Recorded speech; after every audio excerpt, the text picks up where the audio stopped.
Hello. We will be live shortly. I think everything is good. Not sure.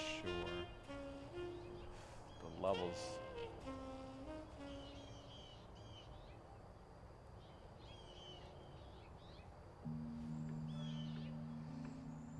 A little early. Wow, I look beautiful today. Well, thanks, Patrick Fairfax. But do I sound beautiful? That's the question. Let's see. Uh-oh.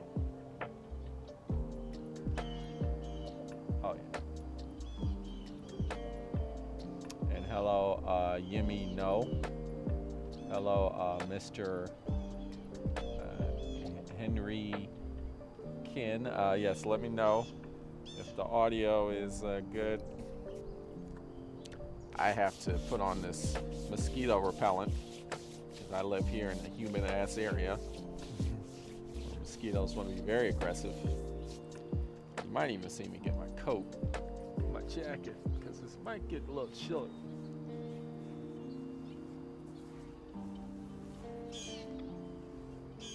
Recently binge watched a bunch of videos.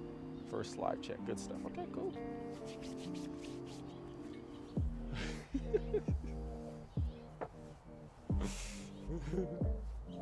Try to start on time.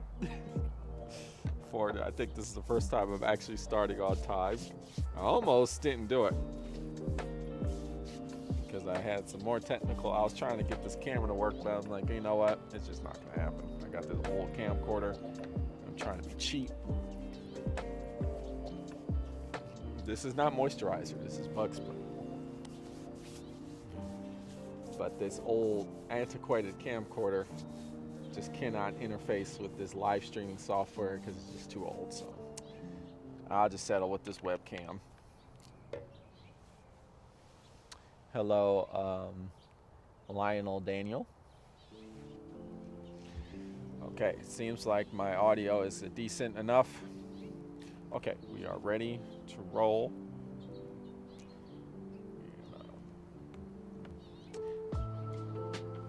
Put some lotion on, yeah. Lotion. No.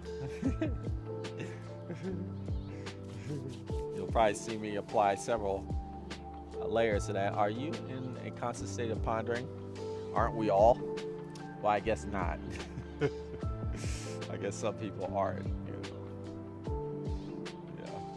Like some people who should be people in power who are calling a lot of shots. They're not in a state of.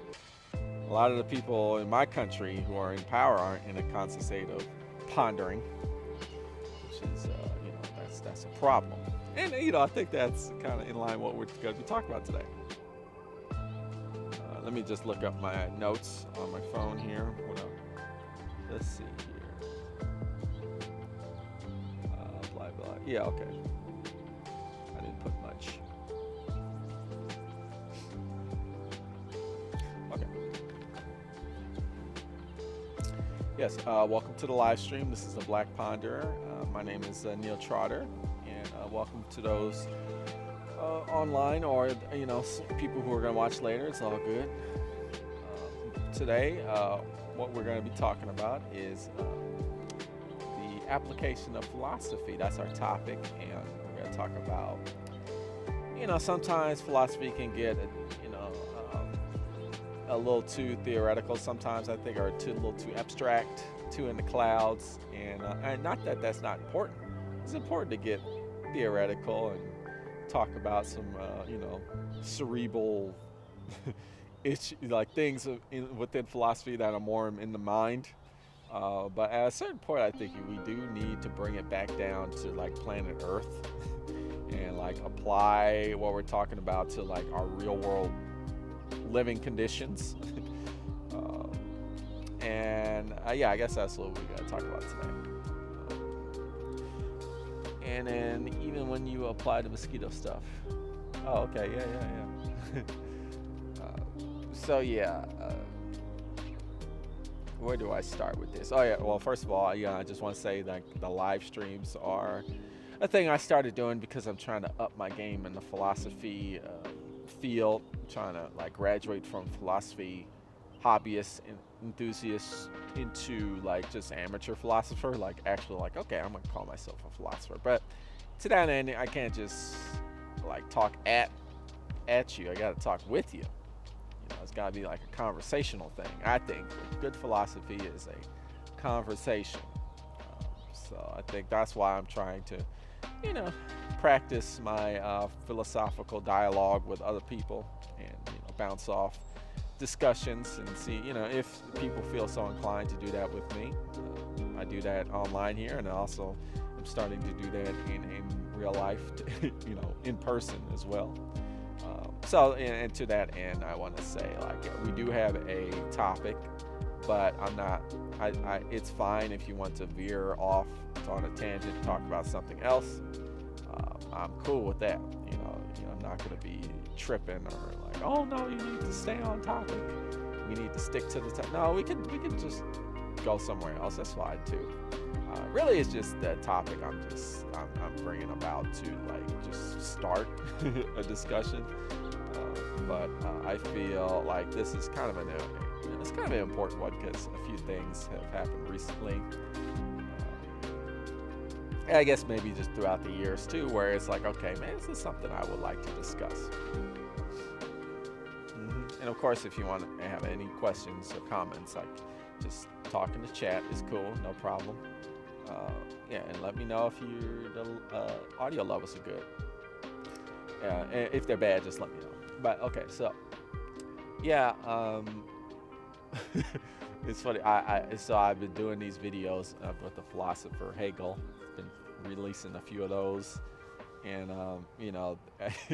so I'm just using this as a start, as an example. What really caught me thinking about this, and there was somebody that commented. Maybe they're even watching, probably not. But they commented, "Hey, would you like to talk with some other person on YouTube that also talks about Hegel?" And I'm like, cool, yeah, there's no problem with that. So we just, this person invited me over to some chat on Discord, I think it was. And we just started talking about Hegel, and he was the person was like, they're asking me, what am I interested in? I was actually more interested in what are you interested in about Hegel? And they started going off on all these topics like, well, Hegel is great about free will and like all these really complicated things that most people with Hegel kind of really focus on, like the concept of contradiction and the concept of all this stuff that's in the clouds. Because with Hegel you can really start getting really up there. What else? I don't even remember a lot of what he was talking about. Hegel talks about these things like inverted worlds, and I could really start going off on these tangents or these things about, for example, just to give you an example, right? Hegel has this concept. It's known as this inverted world, right? It's known by many things, and it's this actual like real thing, but it's all in the mind. It's theoretical because he believes like. Existence works in this contradictory thing where it's like for existence to progress or to move forward, there needs to be some sort of dialectic going on, some sort of contradictory dialectic between opposing forces. So there's like, people achieve things, and then there's always something that you have to struggle against or like fight against. And usually a lot of times that's like an opposing force. Say for example, I want to assert my power, I want to achieve this goal, but I have this resistance, this thing that I have to go against to achieve my goal. And so that opposition is what moves existence forward, and that is and this opposition that it is it actually develops into this like not pseudo world. It's this real world, but it's this world or this universe that only exists in the theoretical or the abstract. But it's a real world. Like Hegel is saying, like it actually exists, uh, but it only exists within the abstract, right? And so like it's this abstract thing that actually exists and that explains his um, ideas of how existence occurs, right? And so you see what I'm doing here? Like you see what I'm saying? Like I'm just speaking on this in the clouds. I'm talking so like theoretically. Like how do you apply things like that, right? And you know, and you can go on and on with this kind of talking with the Hegel, and it's not just Hegel, right? It's many philosophers. You can start like getting into these discussions where you get into the weeds of the clouds, and it's like, what are we even talking about? And a lot of people get turned off um, by philosophy because somebody who's like, oh, what's might be interested in philosophy, and then you start talking like that, and then they're like, what? I don't like. How can I apply this? This has nothing to do with reality, right? So, and then there's this whole thing where people start flexing or doing these mental gymnastics where it's like, oh, well, I understand what's going on because it's almost like you're kind of showing off in a sense because you kind of understand these complicated things that you can't really. It's not. I mean, you can apply them to the real world to a certain extent, but not really. Anyway, I told the person, I'm like, I'm not really interested in that kind of talk. I'm really not. And that's kind of the reason why I started the Black Ponder, because I was trying to get philosophy like grounded in like actual practical application. I mean, it's cool to talk about those kinds of things, but I don't know. I just feel like, it's a little, I think one of the issues with philosophy as a practice is that it kind of gets lost in the clouds. But the problem is you have the opposite, right? You have people that are like, they're just gonna take these philosophical ideas and they're just gonna like almost forget about the theory and just be like, okay, I'm gonna put this into practice and I'm gonna basically dumb it down, or like maybe even make it into something that it's not. And you see that a lot too. So the thing is, like, the theoretical is just as important as the practical. And there's many examples of that, like Stoicism, right? You see it, Stoicism is kind of blown up in recent years, the philosophical movement. But there's this, it's almost become like this pop culture phenomena. So Stoicism, and there's a lot of application of Stoicism that's kind of like that's not actually Stoicism, and it's really getting extremely popular. And it's like, okay, well, I'm looking at this stuff, and I'm like, well, you do have to actually like know the theory, right? You can't just like start applying, like having this rough idea of something, and then like, okay, I sort of kind of understand, now I'm just gonna go and run with it. You got to see that in Stoicism, I think.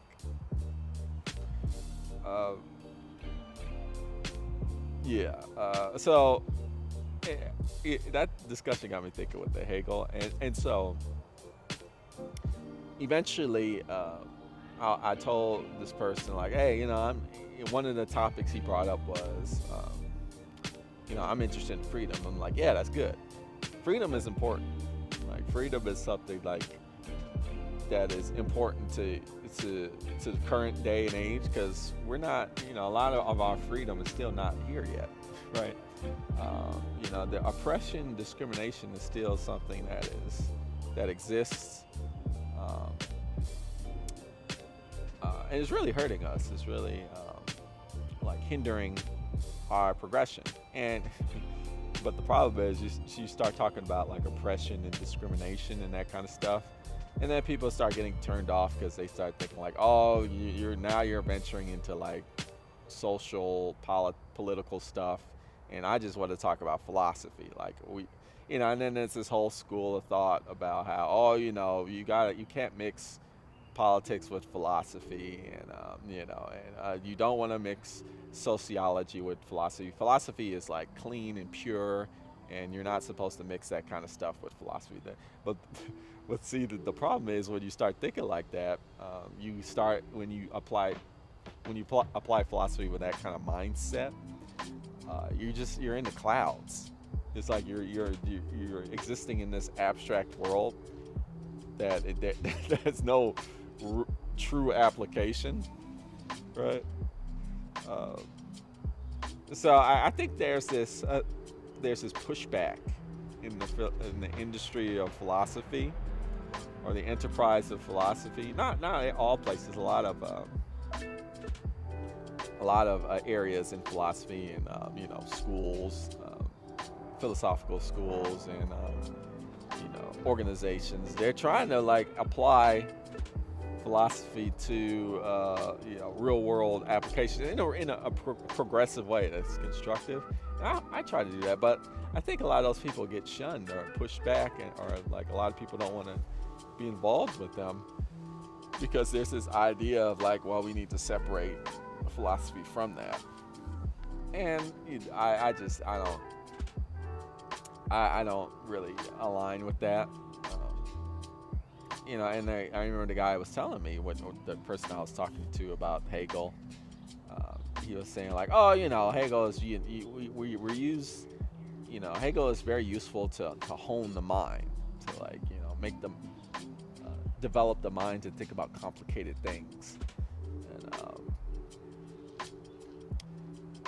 And I'm like, yeah, okay, that's fine, but I mean, there's many ways. You don't need philosophy to necessarily do that. Mathematics. You can just study mathematics, or there's many ways to develop the mind into thinking about complicated things. So, what makes philosophy unique from other fields and disciplines? I don't think it's that. I think it is like this application that you can use philosophy to, really like push for applicable human endeavors, right? Like things that we were like struggling with as human beings. Really, like, philosophy has answers for them. And it's not just like, oh, I'm just honing my mind, or like even stuff like, oh, I'm just like learning how to think critically about things. Like, well, not that isn't just it. It's like, actually, no, there's answers. And that's kind of why I put that a lot of these Hegel videos. I'm trying to like, push Hegel into a direction of that we can apply to today and to actual modern problems. I think Hegel has a lot to say. And it's not just Hegel. I'm just using him as an example because I'm doing some videos about that philosopher. But there's many other philosophers too that we kind of have to get out of the theoretical. Keep it there. So at the same time, you don't want to get lost in the theory. You don't want to. At the same time, you also don't want to just be practice, and not really like taking a step back and thinking about, okay, what's really going on here? Like, let's think about the underlining situation here as a theoretical construct too. That's important to do too, right? It's both. Both are important.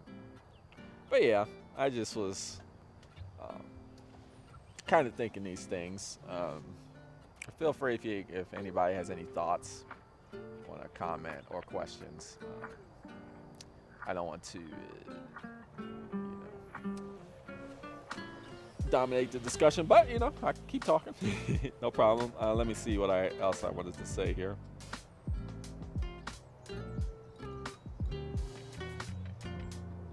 Yeah, so okay, so let me talk about the reverse, right? And the reverse, where it's like, because so philosophy also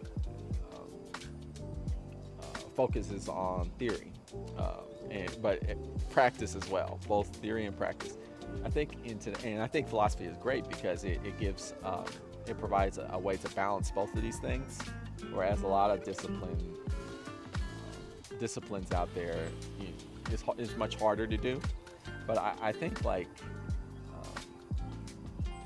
particularly in our society, we kind of get lost in one or the other. But I think philosophy is a tool that can bring us back to that balance. Okay, let me see here. Hello, HS. Could a push to apply philosophy in real life result in an oversimplification and or widespread misunderstanding of certain ideas? Do you think that this is worth it? Yeah, so that's happening, right? There's a very so a good example is like there's this new. I mean, Stoicism has always been popular, like, or it's always been like a movement within philosophy, but I noticed within recent years, like there's just this explosion, and it and there are these like people who are like really they become these pop sensations, particularly on YouTube, but other areas as well, and they're just really like into the Stoicism, and they're but then you let's see what they're talking about is like I don't know if you've read the books or like you've read the text, or are you just going based off of like cliff notes or summary, and they got all these like, okay, this is how you apply Stoicism. I remember I saw this workbook. What was it? There's these workbooks like you can just buy on in the bookstore, like Stoicism workbooks. There's a few very popular ones, best selling, and I'm looking through these, and I'm not like a Stoic, like I'm not an expert in Stoicism, and see that's the problem. It's like I've only read a few, like I've read some Marcus Aurelius, which is like not the I think he's written the least about Stoicism of all the other Stoics. Yeah, I read a few others, but I'm like, even with my limited reading, I'm like, this is not Stoicism. It's just some like, but it's like all this like guru, like kind of like this new age type of application. So yeah, you need to be careful. There is a push to apply philosophy without like any type of theoretical like background, which is a thing. But yeah, so the way you do deal with that is you gotta like read the theory too. Like you gotta like come to terms with the theory too. You can't just skip it. Like some people will just skip it and just go to those gurus or those those experts or those YouTube influencers. They're like, okay, like it's funny because now philosophy, or I guess that's always been the case. There's like philosophy influencers, and it's like it's really, you gotta be careful about those people, because a lot of times they don't even know what they're talking about because they just really haven't read any of the works, and they're kind of just going off of Wikipedia pages and like cliff notes. I actually remember looking at I don't want to call anybody out because not trying to do that, not yet, but there was this guy on YouTube that he's got like a lot of followers, 100K plus, maybe like 200K, and I remember he made a video and he just admitted like, oh yeah, I don't read philosophy texts, I just like ask people who are much more knowledgeable, and I just read articles, short articles and summaries. And I'm like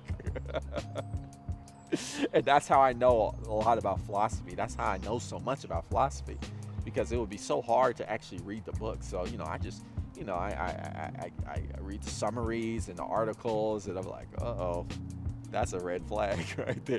And then I'm like, that's why you don't know nothing. What you don't really, don't know what you're talking about. So how do you deal with that? You read the text, but you don't but you gotta also watch yourself. You don't want to get lost. You gotta like as you read the text, you start talking. You don't want. I feel like you gotta like observe how you're talking. Like in the beginning when I was talking about Hegel and his inverted world, and I just started like veering off in this abstract world, and I'm like, okay, maybe that's going a little too far. Like, how is that useful? So, yeah, and that's how you kind of put yourself in check. That you check yourself before you wreck yourself. I don't know. It seems to me that Western thinkers see Hegel through a narrow lens. One even described it as a religion. Oh, okay. Really? Yeah, probably. Yeah, I don't know.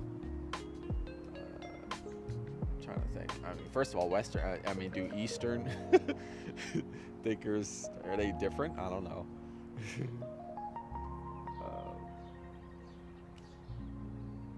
Do they see it as a real? Yeah, I think so. Oh yeah, no, I think that's true. That's yeah, me no. I think that's true because that's another thing. Like, we're just using Hegel as an example. I don't want to single the guy out. He's great. He's a great philosopher.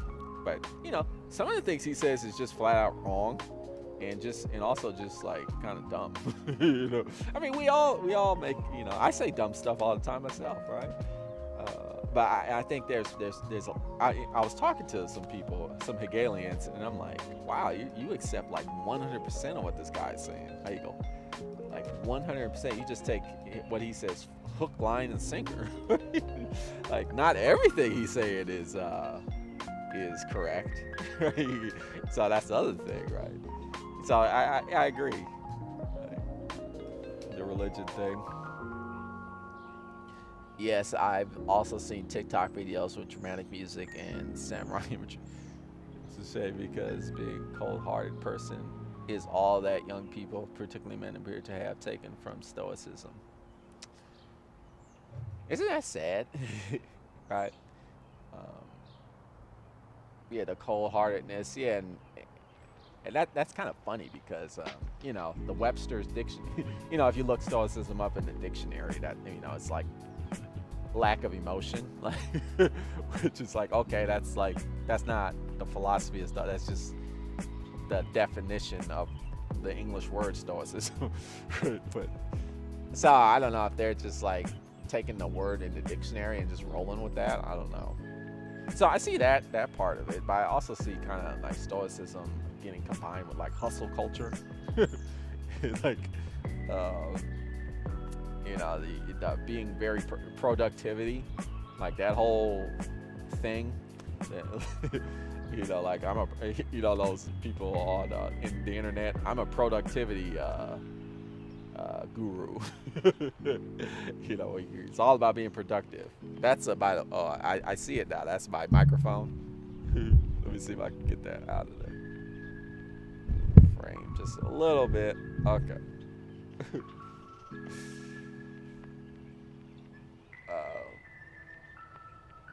Yeah, so that's kind of sad that Stoicism has gotten wrapped up into the whole productivity hustle. My worth is only what I produce type of shit, which is kind of that whole kind of basically consumer capitalism type of bullshit. That's too bad.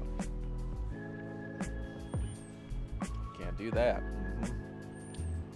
So let me give you another example. So a valid concern is that is the opposite, right? Where it's like what we were just talking about, where it's like practice. All you care about is the practical, and you're like, well, forget the theoretical. That's too much. I'm just gonna like dumb it down to a certain or oversimplify it. And so there's that aspect, but there's also the aspect of you're just not understanding what's going on. And theory is very good at understanding what's going on. So then you can be better at practicing. I recently, it was, what was it, like 2 months ago now? There was this documentary. They were like screening this documentary. I went to the showing. this documentary. It's not out yet, I don't think. It's like police abolition, which is this radical concept about which I'm more leaning toward. Uh, a world where the concept of policing is going away. So that's a whole thing right there. But there's this part of the movie where there was this philosopher. He was in it, and he talked about how his mother committed suicide. His mom committed suicide, and then he was talking about how there's this idea like suicide is a choice, is a personal choice, and we got to focus on the somebody decides to take their life or not, and then he started talking about, well, that's an oversimplification, and then he started talking about like, this is why theory is so important, right? And I thought it was very very intelligent the way he broke that down. He talked about how it's not just your own personal choice, right? It's the circumstances that you're in. Like, you're more inclined to be in a position where you're thinking about taking your life based off of the circumstances that you're in. And he talked about her mother, his mother, who witnessed like his father went through all types of like pain and suffering, and the struggle that they grew up in this life of poverty, and they witnessed all this crap that happened to them. And it's like it's not just the personal choice, right? It's not just the personal choice. It's also the circumstances that the person is put in, which like kind of like moves them towards making decisions, right? So some people will say like, oh, ultimately at the end of the day, it's your choice, but that's incorrect. That's wrong. Like, that your choices definitely does play a part in it, for sure. But that is not the only reason. That's not the only factor, and it's not like the only major factor. There are other like you can create. So the point is, you can create conditions where people are less inclined to make those kinds of choices, like suicide choices, and that's where you start getting into the theory of it. Like, okay, how do we do that? How do we create conditions where people are not driven to those kinds of conditions? And well, the first thing you gotta do is you gotta escape out of this idea like, oh, it's all about personal choice. And it's like, well, no, that's not all that matters, right? So once you escape that type of thinking, then it's like, okay, what else is there? Well, okay, there's poverty, and like, okay, so what causes poverty? Well, it's all type of social economic factors, right? I mean, there's a reason why certain people are commit suicide, or there are higher suicide rates within certain communities and within certain like groups of people than others, right? There's a reason for that, right? And it has to do with the conditions that people are in, and the circumstances and the situations that are set up for people. Right? And I just thought that was really a great way to explain why theory is important, right? As well as practice, right? Because it is true, like people can get too caught up in the practical, like we were talking about with the hustle culture and the productivity, where it's like there's this whole idea like you gotta produce, you gotta just keep producing, and it's like, but what, like, what kind of value are you, like, if you just like you're making profit, you like making these commodities, you're developing all these things. Is like, okay, but at the end of the day, what does that mean? Like, and how does that really tie into your value, right? And is that really making you happy? That kind of stuff. And I would push back against a lot of that stuff, that productivity like ideology, where it's like, a lot of that, and you see that where people get burnt out and stressed out, and they're like, this is not making me happy. Like, I'm not, you'll even see productivity YouTubers or whatever, they'll just all of a sudden they'll just come out the woodwork with a video like, oh, I'm burnt out. I took I've been, all of a sudden you'll see them stop making videos for like months, and then they'll come back and with this video where they're like crying on camera about how like it's just been too much, and I can't believe this is happening, and I thought I'm not really a happy person. It's like, yeah, I mean, you gotta think about like what truly brings happiness, and so when you ask questions like that, is now you're getting into the theory, which is important, right? So it's a balance. And then hello Gafar K, what do you think the point of philosophy is? Oh man, there's many points of philosophy, right?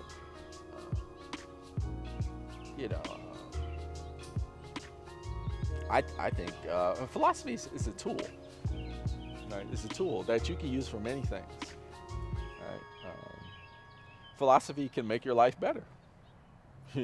That's a point of philosophy. Philosophy can help you understand things more, right? Which might not necessarily make you happier, but sometimes it's necessary. Philosophy can help you deal with complicated situations. Philosophy can help you become happier. That's true too. There's many points of philosophy.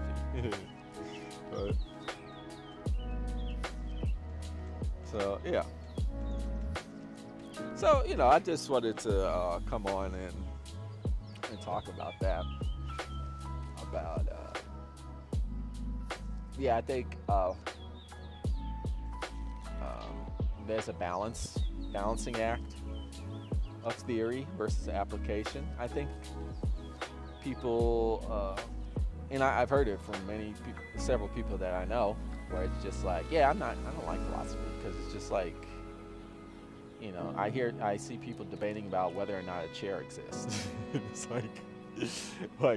it's like whether the chairs exist or not is irrelevant. I'm sitting down. What the fuck's the point? So that's when you start getting into the theoretical, and it's too much. But then, so there's that, but then there's the where you get too much into the practical, like where you start getting into the whole influencer guru thing, where that's a problem. So philosophy, you can get it's a balance. It's a balance.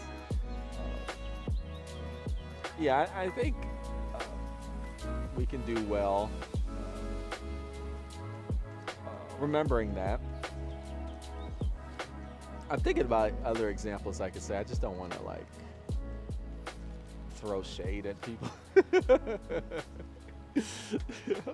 Try to see if I could be as ambiguous as possible.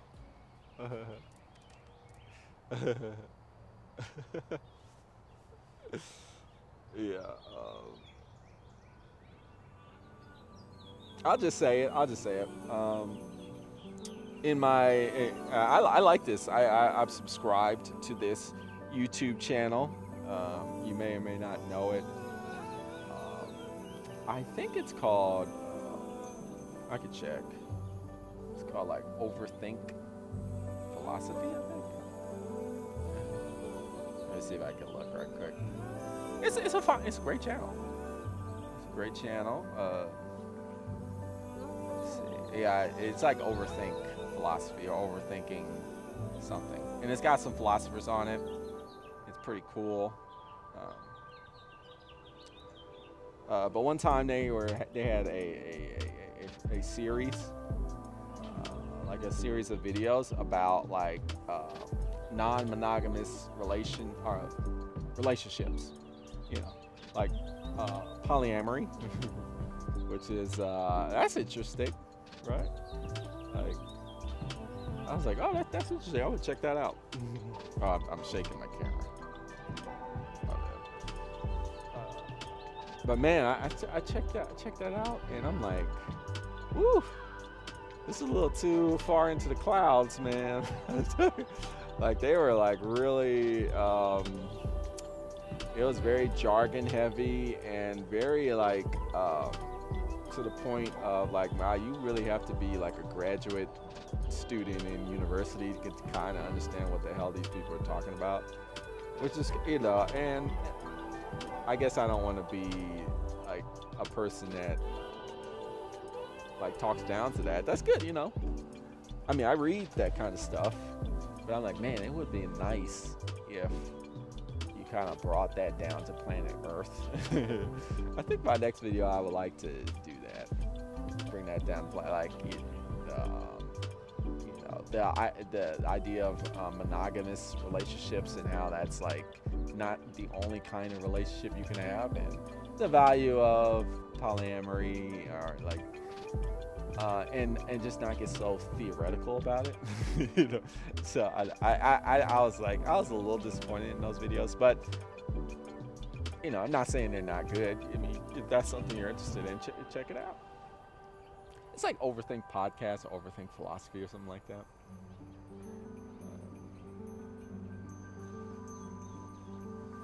Yeah, so I'm seeing a lot of that. Okay, let's see if I got any more. Why not talk?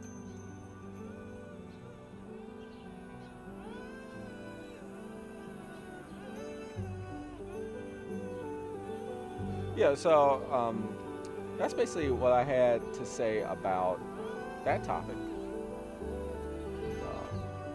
And if there is there any somebody wants to talk about something, if not, we can cut it a little short. No problem with that.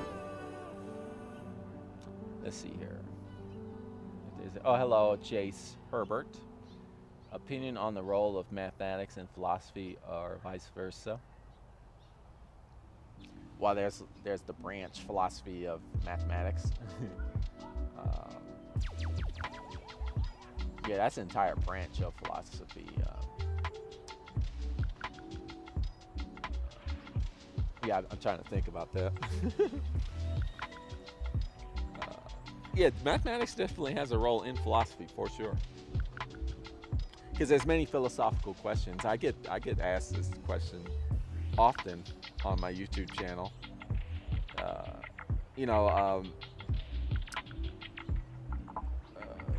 At a certain, so mathematics is the superficial idea is mathematics describes everything, the world around us. You can describe it through mathematics, and then it's all like based off of like proof or like reason or logic.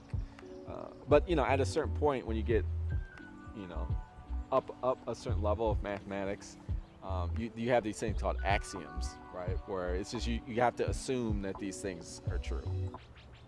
It's like the most fundamental level of mathematics, where you just have to assume these things are true to like move forward in math.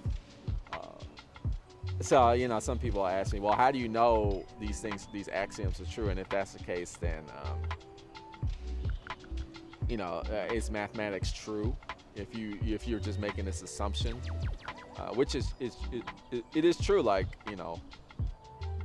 mathematics is based fundamentally off of assumptions, right? Which are they're called these axioms. But like the axioms hold true. The axioms have held true throughout the history of mathematics, the ones that we still use today. So it's kind of like the idea of science, right? With the theory of the idea of theory and science, which is different than the dictionary definition of theory. Whereas the theory in science is just this idea that keeps holding true and is yet to be disproven.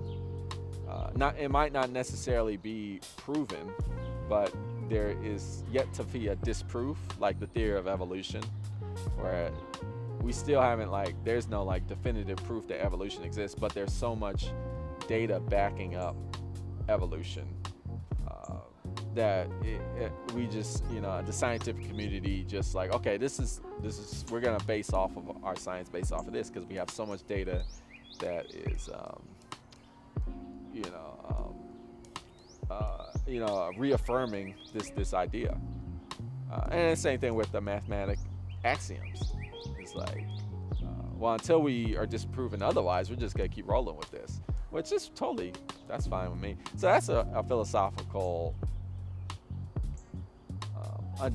question too, where it's like, okay, well, you're gonna keep rolling this, but you still ultimately don't know whether what you're doing is true or not.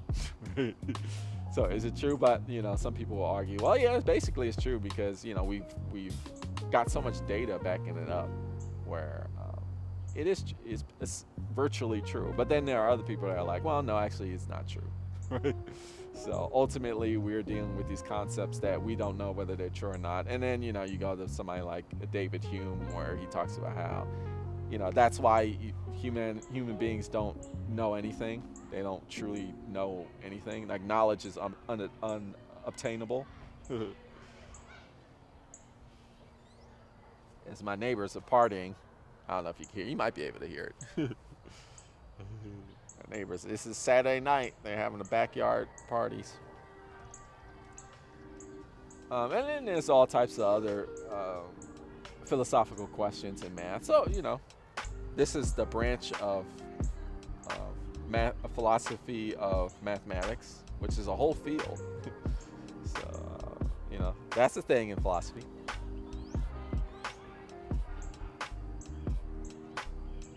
Yeah, it's true enough. That's the crux of the issue. It's true enough. Yeah.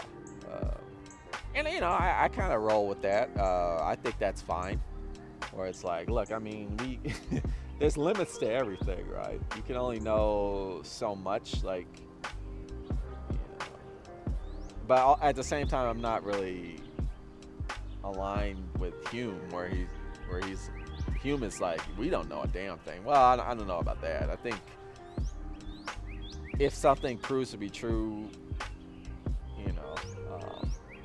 99.9% of the time, or like 99.99999% of the time, at a certain point you gotta be like, okay, like, we know that that's true. Like, maybe there might be like some fraction of a percentage that is not quite true.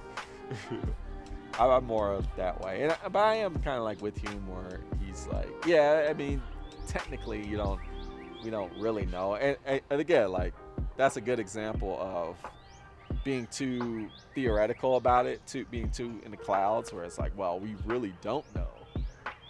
But it's like, okay, but at a certain point we do have to like build stuff, or like create things, and like design stuff.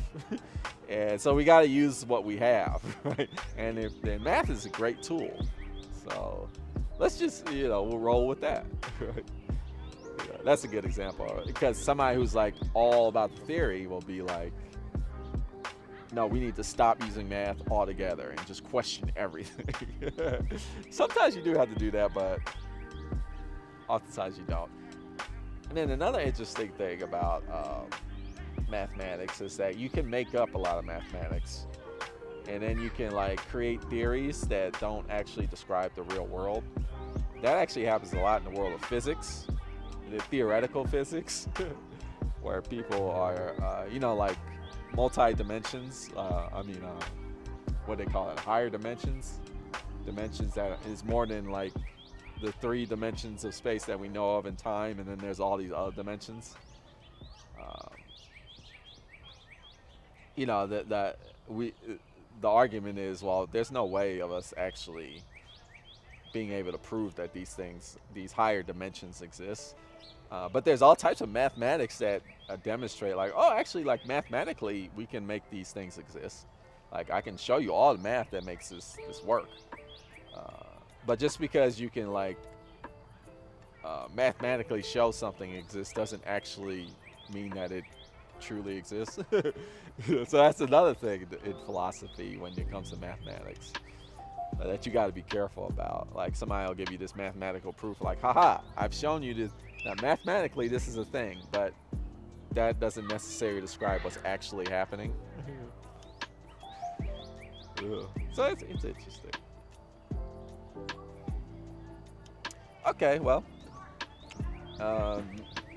Does anybody have any other comments or questions?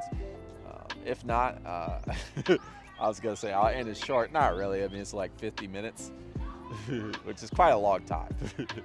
Sometimes we do these streams and they're like 2.5 hours, which is pretty damn long. So I'm not tripping to end it short. Yeah, I just wanted to like throw that out there. That kind of like, I think it's important. So in summary, I think when we talking about philosophy, it's quite important to focus on both the theoretical and the practical, and don't get too caught up in either or. To really like find a balance between both, because that's healthy. I think it's unhealthy when you get like super too theoretical. I mean, that's fun. It can be fun to do that, but is it useful? I don't know. And then when you get too practical, that's damn near harmful. Right? You can get a little, you can really get messed up in a lot of trouble where you just like abandon all theory and be like, oh, I'm just gonna focus on the practice. Well, that's not cool either. So it's a balancing act. So I would like to thank you for joining, and I hope to come next week. I don't think I'm doing anything.